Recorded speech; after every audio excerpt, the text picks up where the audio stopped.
Hello friends, welcome to my channel. এগিয়ে তো সকলকেই স্বাগত। আর প্রধানমন্ত্রী অর্থাৎ প্রাইম মিনিস্টার থেকে যে সমস্ত এমসিকিউগুলো হয়, মোস্ট ইম্পর্ট্যান্ট এমসিকিউগুলো নিয়েই কিন্তু আজকের এই ভিডিওতে আলোচনা করব।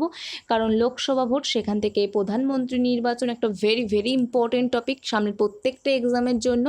নেক্সট মাসে আমাদের সিএসএলের এক্সাম আছে, তার জন্য কিন্তু খুবই গুরুত্বপূর্ণ এই টপিকটি। তাছাড়া ডব্লিউবিসিএস থেকে শুরু করে ডব্লিউবিপি, কেপি, এমনকি ক্লার্কশিপ, মিসলেনিয়াস, এসএসসির এমটিএস প্রত্যেকটার জন্য কিন্তু সমান গুরুত্বপূর্ণ। তো চলুন শুরু করবো, আর কোনো টাইম ওয়েস্ট করবো না, পরপর কোশ্চেনগুলো দেখে নেবো এবং সেটার সম্পর্কে কিছু তথ্য জানবো যেগুলো ইম্পর্টেন্ট। তো শুরু করার আগে বলবো, যদি আমাদের চ্যানেলে কেউ নতুন হয়ে থাকেন, চ্যানেলকে অবশ্যই সাবস্ক্রাইব করে রাখুন এই টাইপের ভিডিও পাওয়ার জন্য। তো চলুন দেখে নেবো ফার্স্ট কোশ্চেন কী বলছে। তো ফার্স্ট কোশ্চেন কি বলছে, ভারতে যে একজন প্রধানমন্ত্রী থাকবেন এই ধারণা কোন সংবিধান থেকে বা কোন দেশের সংবিধান থেকে গ্রহণ করা হয়েছে? এখানে কিন্তু সঠিক অ্যান্সার হয়ে যাবে ব্রিটিশ সংবিধান। 2 নম্বর অপশন এখানে রাইট অ্যান্সার হবে। তো প্রধানমন্ত্রীর ধারণা ব্রিটিশ সংবিধান থেকে গ্রহণ করা হয়েছে। এর সাথে সাথে আর কি ধারণা ব্রিটিশ সংবিধান থেকে গ্রহণ করা হয়েছে সেগুলো দেখে নেব। সংসদীয় ব্যবস্থা এটা গ্রহণ করা হয়েছে, একক নাগরিকত্ব তথা সিটিজেনশিপ, আইনের অনুশাসন, ক্যাবিনেট ব্যবস্থা বা cabinet system, law making procedure অর্থাৎ বিধি নির্মাণ প্রক্রিয়া, ক্যাগ এর সদস্য পদ, লেজিসলেটিভ প্রসিডিওর, বাইক্যামেরালিজম অর্থাৎ দ্বিকক্ষ বিশিষ্ট যে ব্যবস্থা, ফার্স্ট পাস্ট দ্য পোস্ট ব্যবস্থা অর্থাৎ ভোট ব্যবস্থা, মন্ত্রিসভার যৌথ দায়িত্বশীলতা, প্রধানমন্ত্রী, মুখ্যমন্ত্রী আর লোকসভার অধ্যক্ষের ক্ষমতা, স্পিকারের ক্ষমতা, এই সমস্তগুলো কিন্তু ব্রিটিশ সংবিধান থেকে ভারতীয় সংবিধানে নেওয়া হয়েছে বা ধার করা হয়েছে যেটাকে বলা হয়। তো নেক্সট কোশ্চেনে চলে যাব, কি বলছে, ভারতের প্রথম প্রধানমন্ত্রী কে ছিলেন? তো এখানে সঠিক অ্যান্সার কিন্তু হয়ে যাবে পণ্ডিত জওহরলাল নেহেরু। তো এখানে প্রধানমন্ত্রী সম্পর্কে কিছু তথ্য দেখে নেব। এখানে একেবারে শেষের দিকে আছে ভারতের প্রথম প্রধানমন্ত্রী জওহরলাল নেহেরু এবং বর্তমান প্রধানমন্ত্রী নরেন্দ্র মোদী। এবং 75 নম্বর ধারায় রাষ্ট্রপতি কর্তৃক নিযুক্ত একজন প্রধানমন্ত্রী থাকবেন। পয়েন্টটা কিন্তু ইম্পর্টেন্ট, এখান থেকে কিন্তু কোশ্চেন আমাদের আছে যে প্রধানমন্ত্রী কার দ্বারা নিযুক্ত হন, রাষ্ট্রপতির দ্বারা। কত নম্বর আর্টিকেল মনে রাখবেন, 75। 74 নম্বর ধারাতে কি বলা হচ্ছে, প্রধানমন্ত্রী নেতৃত্বে মন্ত্রী পরিষদ থাকবে এবং তারা রাষ্ট্রপতিকে পরামর্শ দেবে। সে থার্ড পয়েন্ট কি বলছে, যতদিন পর্যন্ত প্রধানমন্ত্রী লোকসভার সংখ্যাগরিষ্ঠের সমর্থন প্রাপ্ত ততদিন তিনি এই পদে অধিষ্ঠিত থাকবেন। ফোর্থ পয়েন্ট, প্রধানমন্ত্রী সংসদের যে কোনো কক্ষের সদস্য হতে পারেন, এটাও কিন্তু ইম্পর্টেন্ট। প্রধানমন্ত্রী রাষ্ট্রপতির কাছে তার পদত্যাগপত্র জমা দেন। তিনি মন্ত্রীদের বিভিন্ন দপ্তরে আসন বরাদ্দ করেন। তো এখানে আমরা যে কোশ্চেনটা দেখলাম তার সঠিক অ্যান্সার হয়ে যাবে ভারতের প্রথম প্রধানমন্ত্রী কে ছিলেন, পণ্ডিত জওহরলাল নেহেরু। তো তিনি কিন্তু 17 বছর দীর্ঘ 17 বছর সময়ে ছিলেন, আর ইনি প্রথম প্রধানমন্ত্রী যিনি মেয়াদ চলাকালীন মারা গিয়েছিলেন। এই দুটো পয়েন্টও মনে রাখবেন একটু। তো নেক্সট কোশ্চেনে চলে যাব, প্রধানমন্ত্রীকে কে নিযুক্ত করেন? একটু আগেই আমরা দেখলাম ভারতের রাষ্ট্রপতি কিন্তু প্রধানমন্ত্রীকে নিযুক্ত করেন। তো 75 নম্বর ধারা অনুসারে ভারতের প্রধানমন্ত্রী রাষ্ট্রপতি কর্তৃক নিযুক্ত হবেন এবং অন্যান্য মন্ত্রীরা প্রধানমন্ত্রীর পরামর্শে রাষ্ট্রপতি কর্তৃক নিযুক্ত হবেন। রাষ্ট্রপতির সন্তুষ্টির সময় মন্ত্রীর দায়িত্ব পালন করবেন, অর্থাৎ রাষ্ট্রপতি যতদিন সন্তুষ্ট থাকবেন ততদিন। মন্ত্রী পরিষদ সম্মিলিতভাবে জনগণের প্রতি দায়বদ্ধ থাকবে। আর প্রধানমন্ত্রী হলেন প্রকৃত নির্বাহী কর্তৃক, যা কার্যনির্বাহী। রাষ্ট্রপতি হলেন নামমাত্র নির্বাহী কর্তৃপক্ষ, যা ডিজুর এক্সিকিউটিভ। আর প্রধানমন্ত্রী দুটি কক্ষের যে কোনো কক্ষের সদস্য হতে পারেন, ইম্পর্টেন্ট। নেক্সট কোশ্চেনে চলে যাব, কার রাজত্বকালে জাতীয় জরুরি অবস্থা জারি হয়েছিল? সঠিক অ্যান্সার কিন্তু হয়ে যাবে ইন্দিরা গান্ধী। ইন্দিরা গান্ধীর আমলে কিন্তু ভারতে জাতীয় জরুরি অবস্থা জারি হয়েছিল। তো সম্পর্কে কিছু তথ্য দেখব। 1975 সালের 25শে জানুয়ারি প্রধানমন্ত্রী ইন্দিরা গান্ধীর রাজত্বকালে ভারতীয় জাতীয় জরুরি অবস্থা জারি হয়েছিল। তো জাতীয় জরুরি অবস্থা ভেরি ভেরি ইম্পর্টেন্ট, 325 নম্বর ধারা। সাংবিধানিক জরুরি অবস্থা 356 নম্বর ধারা, ভেরি ভেরি ইম্পর্টেন্ট। 360 নম্বর ধারা অর্থনৈতিক জরুরি অবস্থা, ভেরি ভেরি ইম্পর্টেন্ট। আমাদের দেশে কিন্তু এখনও পর্যন্ত অর্থনৈতিক জরুরি অবস্থা জারি করা হয়নি। আর এই সময় রাষ্ট্রপতি ছিলেন ফারুকউদ্দিন আলী আহমেদ। মনে রাখবেন তিনি ভারতের পঞ্চম রাষ্ট্রপতি। নেক্সট চলে যাব, কি বলছে, নীতি আয়োগের সভাপতিকে? সঠিক অ্যান্সার হয়ে যাবে কিন্তু প্রধানমন্ত্রী। 2 নম্বর অপশন এখানে রাইট অ্যান্সার। তো NITI Aayog, national institution for transforming India.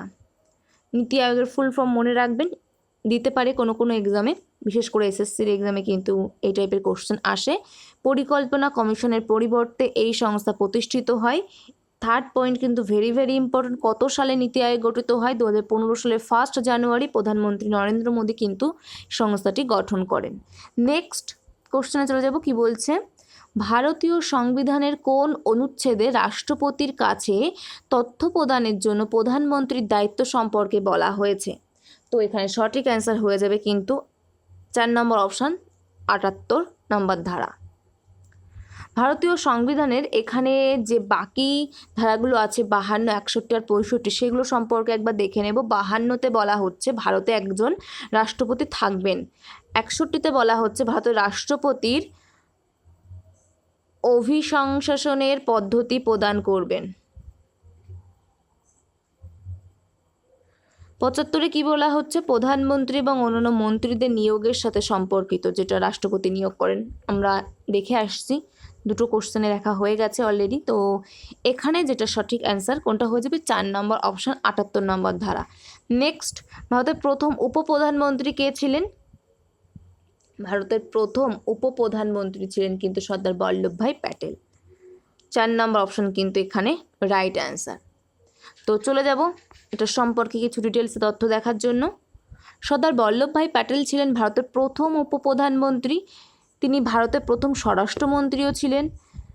ভারতের লৌহমানব হিসেবে পরিচিত সর্দার বল্লভভাই প্যাটেল ভারতের জন্য একীকরণকারী হিসেবেও কিন্তু পরিচিত। তিনি ভারতের আধুনিক সর্বভারতীয় পরিষেবা ব্যবস্থা গঠন করেন। স্ট্যাচু অফ ইউনিটি, যা বল্লভভাই প্যাটেলকে চিত্রিত করে এবং এটি বিশ্বের সবচেয়ে উঁচু মূর্তি, যেটা 182 মিটার, গুজরাটে অবস্থিত। এই পয়েন্টটাও কিন্তু ভেরি ভেরি ইম্পর্টেন্ট। চলে যাব নেক্সট কোশ্চেনে, কি বলছে, ভারতের প্রধানমন্ত্রীর বেতন ও ভাতা কার দ্বারা নির্ধারিত হয়? সঠিক অ্যান্সার হয়ে যাবে 2 নম্বর অপশন, সংসদ। নেক্সট কোশ্চেন, কি বলছে, নিম্নলিখিতগুলির মধ্যে প্রধানমন্ত্রীকে কোন কক্ষের সদস্য হতে হবে? যে কোনো একটি কক্ষের, উচ্চ কক্ষ বা নিম্ন কক্ষ, যে কোনো একটি কক্ষে। তো কক্ষ সম্পর্কে একটু ধারণা দেব। রাজ্যসভা, যেটাকে উচ্চ কক্ষ বলা হয়, লোকসভা, যেটাকে নিম্ন কক্ষ বলা হয়। আর এখানে কিন্তু বয়সের সাপেক্ষে এটার উচ্চ কক্ষ এবং নিম্ন কক্ষ নাম দেওয়া হয়েছে। মূলত উচ্চ কক্ষের সদস্য হতে গেলে ন্যূনতম বয়স এবং নিম্নকক্ষের সদস্য হতে গেলে উচ্চ কক্ষের সদস্য হতে গেলে ন্যূনতম বয়স নিম্নকক্ষের সদস্যের ন্যূনতম বয়সের চাইতে বেশি হতে হবে। অর্থাৎ রাজ্যসভার সদস্যের কমপক্ষে 30 বছর বয়স হতে হবে আর লোকসভার সদস্যের 25 বছর বয়স হতে হবে। তো এই কারণে এটাকে নিম্নকক্ষ এবং এটাকে উচ্চকক্ষ বলা হয়। তো রাজ্যসভা একটি স্থায়ী কক্ষ, ইম্পর্টেন্ট, এটিকে কখনোই ভাঙা যায় না। আর রাজ্যসভা সংসদের উচ্চকক্ষ নামে পরিচিত, 6 বছরের জন্য নির্ধারিত হয়, কিন্তু প্রতি 2 বছর অন্তর কিন্তু 1/3 সদস্য পদত্যাগ করেন। আর এখানে সর্বোচ্চ সদস্য সংখ্যা 250 জন, যেখানে 238 জন অঙ্গরাজ্য এবং কেন্দ্রশাসিত অঞ্চলগুলি থেকে পরোক্ষভাবে নির্বাচিত হন এবং 12 জন রাষ্ট্রপতি কর্তৃক মনোনীত হন। কিন্তু এখন বর্তমানে 245 জন সদস্য আছে, যেখানে 233 জন নির্বাচিত এবং 12 জন মনোনীত। ভারতের প্রথম উপরাষ্ট্রপতি হলেন রাজ্যসভার পদাধিকার ভারতের উপরাষ্ট্রপতি হলেন রাজ্যসভার পদাধিকার বলের সভাপতি। ইম্পর্টেন্ট পয়েন্ট, লোকসভা যেটা অস্থায়ী কক্ষ, প্রতি 5 বছর অন্তর এটা কিন্তু ভেঙে ফেলা যায়।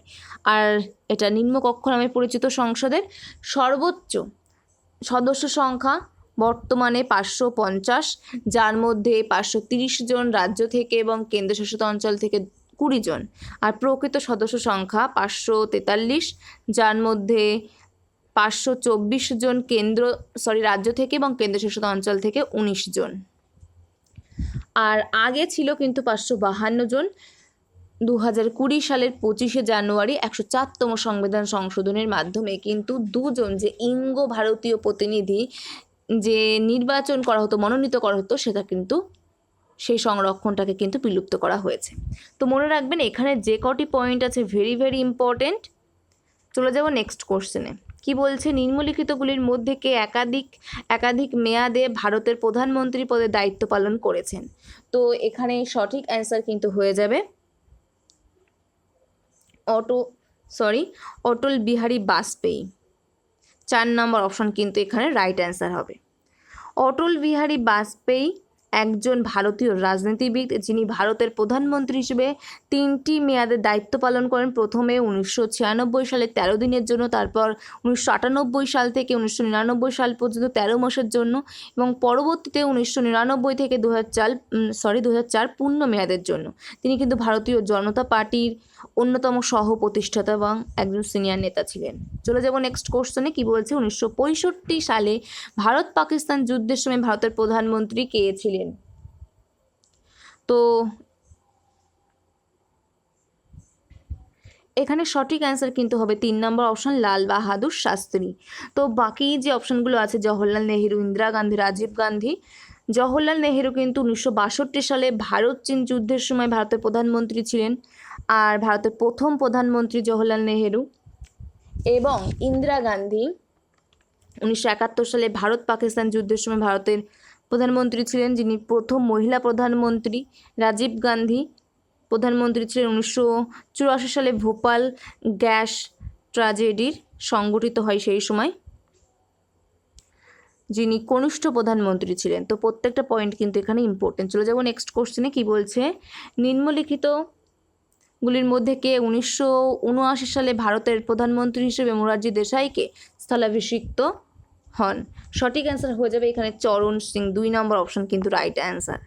1979 থেকে 1980 সালের মধ্যে ভারতের 5ম প্রধানমন্ত্রী ছিলেন, আর তিনি কিন্তু 3য় উপপ্রধানমন্ত্রী ছিলেন। 1977 সালে মোরারজি দেশাই সরকারে ভারতের উপপ্রধানমন্ত্রী হন। চলে যাব নেক্সট কোশ্চেনে। কোন ভারতীয় প্রধানমন্ত্রী এর আগে নরসিংহ রাও সরকারের সময়ে অর্থমন্ত্রীর দায়িত্ব পালন করেছেন? সঠিক অ্যান্সার মনমোহন সিং। 3 নম্বর অপশন কিন্তু রাইট অ্যান্সার। চলে যাব নেক্সট কোশ্চেনে। কি বলছে, নিম্নলিখিতদের মধ্যে কে একাধিক মেয়াদে ভারতের প্রধানমন্ত্রী পদে দায়িত্ব পালন করেন? একটু আগেও আমরা এটা দেখলাম, এই একই কোশ্চেন অটল বিহারী বাজপেয়ী, যেটার সম্পর্কে আমরা একটু আগেই দেখলাম। তো একই কোশ্চেন দুবার রিপিট হয়ে গেছে। চলে যাব নেক্সট কোশ্চেন। কি বলছে, নিচের কোন ব্যক্তি মন্ত্রী পরিষদ এবং ভারতের রাষ্ট্রপতির মধ্যে যোগাযোগ এর মাধ্যম হিসেবে কাজ করেন? সঠিক অ্যান্সার কিন্তু হয়ে যাবে এখানে প্রধানমন্ত্রী। 3 নম্বর অপশন কিন্তু এখানে রাইট অ্যান্সার। তো প্রধানমন্ত্রী প্রকৃত নির্বাহী কর্তৃপক্ষ এবং সরকারের প্রধান, আর ভারতে একজন প্রধানমন্ত্রী থাকবেন যিনি প্রধানমন্ত্রী রাষ্ট্রপতি কর্তৃক নিযুক্ত হবেন, সেটা 75 নম্বর ধারায় বলা আছে। ভারতের প্রথম এবং দীর্ঘকালীন প্রধানমন্ত্রী জওহরলাল নেহেরু, বর্তমান প্রধানমন্ত্রী নরেন্দ্র মোদী, প্রবীণ প্রধানমন্ত্রী মোরারজি দেশাই এবং কনিষ্ঠ প্রধানমন্ত্রী রাজীব গান্ধী। প্রধানমন্ত্রীর শপথ গ্রহণ পর্ব রাষ্ট্রপতির দ্বারা পরিচালিত হয়, আর রাষ্ট্রপতির কার্যকাল নির্দিষ্ট নয়। প্রধানমন্ত্রীর কার্যকাল নির্দিষ্ট নয়, রাষ্ট্রপতির অনুকূলে 5 বছরের জন্য দায়িত্ব পালন করেন। নীতি আয়োগের প্রধান, যেটা আমরা ফার্স্টের দিকে দেখেছি কোশ্চেনের, জাতীয় সংহতি পরিষদের সভাপতি বা অন্তর্রাজ্য পরিষদের সভাপতি, নীতি আয়োগের সভাপতি। তো এখানে যে কটি পয়েন্ট আছে প্রত্যেকটা কিন্তু ইম্পর্টেন্ট। তো এই হচ্ছে আজকের আমাদের কোশ্চেন, যেগুলো নিয়ে আলোচনা করলাম। আশা করছি এর মধ্যে প্রত্যেকটি কোশ্চেন আসবে, এবং এখানে কিছু কিছু কোশ্চেন যেটা নিয়ে এখানে আলোচনা করেছি, একটা কোশ্চেন এখানে দেখিয়েছি যে ভোপাল গ্যাস দুর্ঘটনা কোন প্রধানমন্ত্রীর আমলে হয়। এই টাইপের কিছু কিছু কোশ্চেন আছে যেগুলো কিন্তু ইম্পর্টেন্ট।